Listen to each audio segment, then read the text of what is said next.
IT job కోసం try చేస్తున్నారా? Coding tutor లో ట్రైనింగ్ తో పాటు స్టైఫండ్ అండ్ 100% జాబ్ గ్యారంటీ.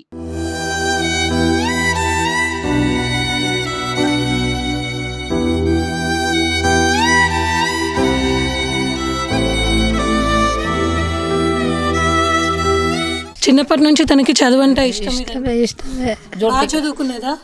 బాగా చదివే అంటే ఇంటికి వచ్చినాక తనకి ఏమన్నా డౌట్స్ వస్తే అవన్నీ ఎవరు చెప్పేవాళ్ళు? ఎవరు చెప్పారు? ఆయనే చూసుకున్నారు. ఆయనకి డౌటే ఆయనే చూసుకుంటారు. అంటే అశ్విని వాళ్ళ నాన్నగారికి అశ్విని అంటే చాలా ఇష్టము. ఎక్కడ చూడ వాళ్ళే ఉంటాను. వాళ్ళిద్దరి మధ్యలో రిలేషన్స్ ఎంత బాగుండేది చెప్పండి ఒకసారి. అశ్వినికి వాళ్ళ నాన్నకి మధ్యన ఎన్నో జరుగుతూ ఉంటాయి కదా ఆనందాలు, అట్లా ఒకటి చెప్పండి. दोयन आचरा बाप अन बेटी दोयन मस्तु अच्छे रहे, यकीन एक छोड़े नहीं. कति बड़ी थी घरे ना आवे तो पर पिल ले जाऊं चल बेटी गामे ने अनुगे कार घाले ताड़े बेसार ले जानो फिर लावे तो बोर लगे चल तो 1 घंटा छोड़े नहीं, यकीन एक छोड़े नहीं. वो बापन बेटी वो बापे पर पक्को इष्टम, बेटी पे मेरे पक्को इष्टम చూడే ఎప్పటి నుంచి ఇప్పుడు తను ఢిల్లీలో చదువుకుంది, బెంగళూరులో మా పిహెచ్డి చేస్తుంది, తర్వాత ఛత్తీస్గఢ్లో జాబ్ చేస్తుంది కదా. సో అప్పుడంతా మీకు కాల్ చేసి అమ్మ ఇలా ఉన్నావు అది రోజు रोज दाढ़ी में बातें करे. रायपुर में वो तलेगी एक मीनार रे करन हटो आए से एसी गला मिली मार बापे एसी रह के ताणु मार बापे ने एसी रेनो के एसी गलाई होते गे भरत तावा इतना गे अस्पताल लेगी 50,000 गाला मेरा हाथ कराई 15 गाड़ी बुक कर ताड़ी एसी डब्बा बुक कर घर में ले 10,000 गोली दराई दो ही बैठ जला दी 3 दाड़ा लीव घाल ताड़ी ड्यूटी ने नहीं जा जो हमार बराबर एसी गति हमें किराए ने ले ताड़ी रकाड़ी मेरे अस्पताल रकाड़ी कोरी गद्दी नाड़ी रकाड़ी ले ताड़ी हमें माई सवारी दिखाड़न मेली मार बेटे हमें को तो पक्को दम काड़ा पक्को इष्ट मेरे तो याड़ी बाबे में बस तू देख ले मेरे आज देख ले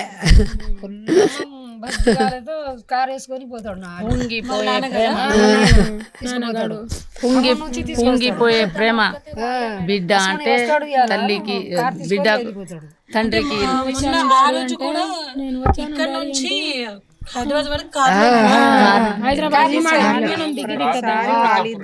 ఎక్కించి వస్తాడు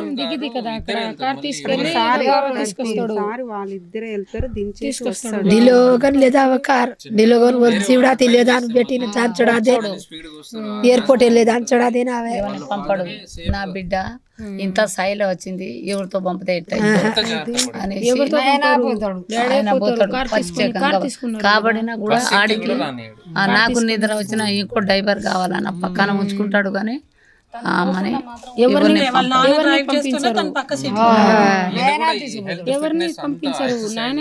ఏం తింటాడమ్మా ఏం తింటావమ్మా అని మూటలు కట్టికి తీసుకెళ్తాడు. అవి మనం ఎక్కించినా కూడా అక్కడ తినేది ఇది తినుకుంటా పో అది తినుకుంటా పో అలా ఎల్లు నువ్వు ఏం డౌట్ పడకు ఓకే నాన్న ఓకే డాడీ ఓకే బాగా ఆమె అందరినీ వీళ్ళని ఇప్పుడు లేదు. సింపుల్ మనిషి ఎవరిని ఎట్టా చేయాలనో ఎవరిని ఏం చేయాలి ఎప్పుడు సీరియస్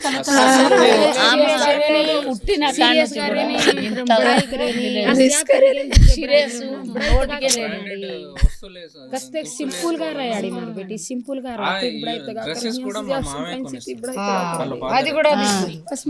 ఒక గాజు కొనుక్కోవాలి, ఒక ఏదైనా గుల్లబ్బర్ కొనుక్కోవాలి. తండ్రి ఏ చేసినా తండ్రి. నాన్నగారు కూడా చాలా గొప్ప మనసు ఉన్నారు, సహాయం చేసేవారని చెప్పారు. సాయం చేసేవాడు అందరు ఒక రూపాయి ఏం సహాయం చేసేవారు, ఎలా ఉండేవారు, ఎవరికైనా ఆపద వచ్చింది ఆదుకుంటాడు. ఎవరిని ఆపద వచ్చినా అని ఫోన్ కాల్ చేస్తే కాల్ చేసేది ఇమ్మటే. ఇప్పుడు ఫుల్గా ఏదైనా డేంజర్ ఉన్నా కూడా ఎమ్మంటే ఆదుకునేవాడు. అంత గొప్ప మనిషి. చిన్నతనం నుంచి పిల్లల్ని చదివించాలి, అంత కష్టపడ్డా కూడా ఒకరి ఆపదని అర్థం చేసుకున్నాడు. నాకు ఎట్లా ఆపత్తి వచ్చిందో వాళ్ళకి అట్లా ఆపత్తి వచ్చిందని ఆదుకునేవాడు. కానీ ఎవరు వద్దు నేను ఇయ్యను. అప్పుడు ఫస్ట్ నుండి చిన్న స్థాయిల నుంచి బిడ్డలని కొడుకుని చదివించిండు కాబట్టి అర్థమైంది కదా, వాళ్ళ పరిస్థితి కూడా అలానే ఉంటుంది. నేను ఆదుకోవాలి, నాకు ఇయ్యకున్నా బాధ లేదు, నేను వాళ్ళని ఆదుకుంటే వాళ్ళు నాకు దీవిస్తారు అనేసి ఒక మాట చెప్పి వాళ్ళకి ఆదుకుంటారు. ఫోన్ చేస్తే గంటల్లో అక్కడ ఉంటారు, వెంటనే పోతారు. ఏ పని ఉన్నాయి వేసి పెట్టి అక్కడ పోతారు. తల్లి బిడ్డ తండ్రి ఒకటే మాట మీద ఉంటారు, ఒకటే పట్టుదల ఉంటుంది. ఆ పట్టుదల మీద వాళ్ళిద్దరు కూడా ఆ వాగుల మునిగిపోయేది కూడా. ఎంగేజ్మెంట్ రోజు అశ్వినితో వాళ్ళ నాన్నగారితో ఎలా ఎంజాయ్ చేశారు? లాస్ట్ అదే కదా చీర కట్టుకుంది, చెప్పండి.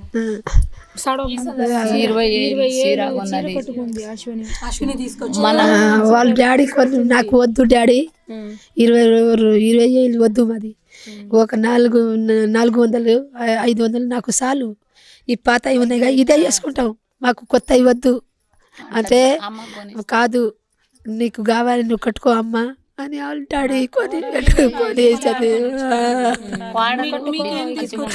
మాకు మా బిడ్డ తీసుకొచ్చింది చీర. వాళ్ళు అన్నకి కూడా ఒక బట్టలు ఇప్పించారు. మేడం వాళ్ళ అన్నయ్య ఎంగేజ్మెంట్ టోటల్ అమౌంట్ కూడా అశ్వినియే పెట్టుకుంది. మొత్తం వాళ్ళే డబ్బులు, మొత్తం డబ్బులు మొత్తం వాళ్ళు వదిన మొత్తం చిన్న చిన్న వస్తువులు మొత్తం వాళ్ళే కట్టింది డబ్బులు. మొత్తం వాళ్ళే చేసింది. నువ్వు వద్దు నేను పెడతా కదా, మా అన్నయ్యకి ఏం కావాలో. వాళ్ళ డాడీ అసలు ఒక రూపాయి కూడా ఇవ్వలే. లాస్ట్ చివరి క్షణాలు వాళ్ళిద్దరు అంటే అన్నయ్య అశ్విని ఇద్దరు షాపింగ్ చేసి వచ్చారు. నేను పోలే, వాళ్ళే గాజులు తీసుకొచ్చింది, ఏదైనా వాళ్ళే తీసుకొచ్చి 4 రోజులు పోయింది ఖమ్మం. నేను పోలే, అమ్మ నాకు ఏం తెలియదు, నువ్వే తీసుకురా, మొత్తం నీకే తెలుస్తాయి కదా, నువ్వే తీసుకురా అని వాళ్ళకి పంపిన. మంచి డాన్స్ చేసింది. మీరు పిల్లల కోసం బాగా బాధపడిన రోజు ఏదైనా ఉందా? మీరు అశ్విని వాళ్ళ నాన్నగారు ఏం బాధపడింది? మిషని కుట్టారు, కూలీ చేశారు,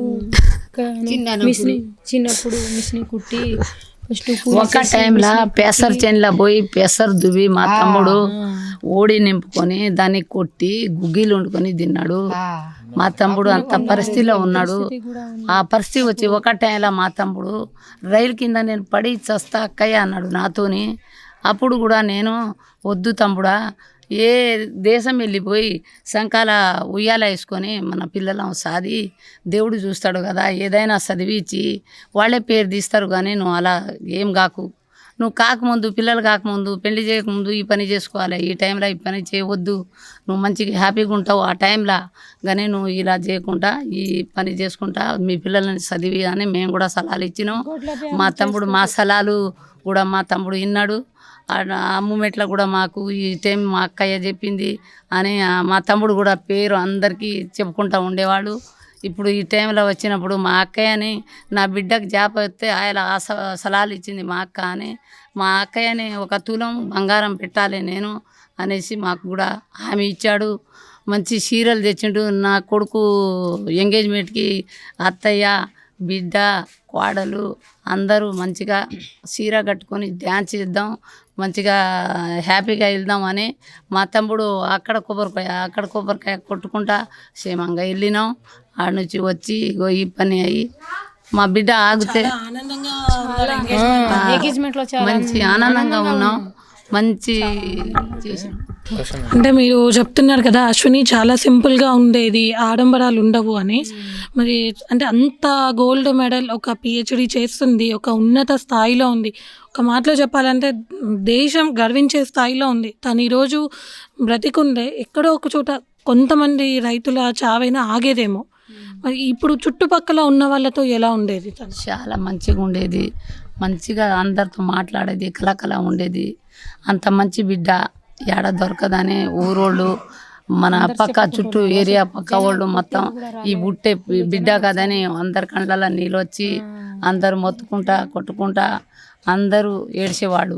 ఆ బిడ్డ క్షేమం చూసి ఒక్కడు కూడా ఏడుపు లేకుండా ఉండేవాడు గారు. అందరు కళ్ళలో నీళ్ళు వచ్చింది. వాళ్ళంతా బాగా బాధపడకుండా వాళ్ళు వెళ్ళిపోయినారు. ఇలా మా బిడ్డ ఇట్లా అయిపోయిందని ఇటువంటి ప్రౌడ్నెస్ ఇదేది ఉండేది కాదు. అసలు ఒక్కొక్కళ్ళకంటే ఒక్క మనిషి ఇలా మనిషి ఏముండదు, నేను జాబ్ చేస్తున్నా, నేను వాళ్ళని పలకరించడం ఏంటి అనేసి ఇంట్లోనే ఉంటారు. కానీ తను అలా కాదు, బయట అందరితోటి కలిసిమెలిసి అందరిని పలకరిస్తూ, రోడ్డున పోయిన వాళ్ళని పలకరిస్తుకుంటూ అందరిని ఏ ఒక్క మనసులో అహంకారం అనేది ఉండకుండా చాలా కలిసిమెలిసి ఉండే దేవతమని. हमारे बेटा ने जॉब किन किन किन के हमारे बेटा ने जॉब किन किन के घर तुमको घर बदानो किन किन के पिसा देना मैं खूब बच्चों के मन पिसने किन किन किन के मैं को दिन ले दा जेल बच्चे हैदराबाद दिन मार हैदराबाद मार देना आनो जना मैं से करू छु ఇప్పుడు ఇక్కడ ఇల్లు కడుతున్నారు కదా, ఇల్లు కూడా అశ్విని కట్టిస్తుందా?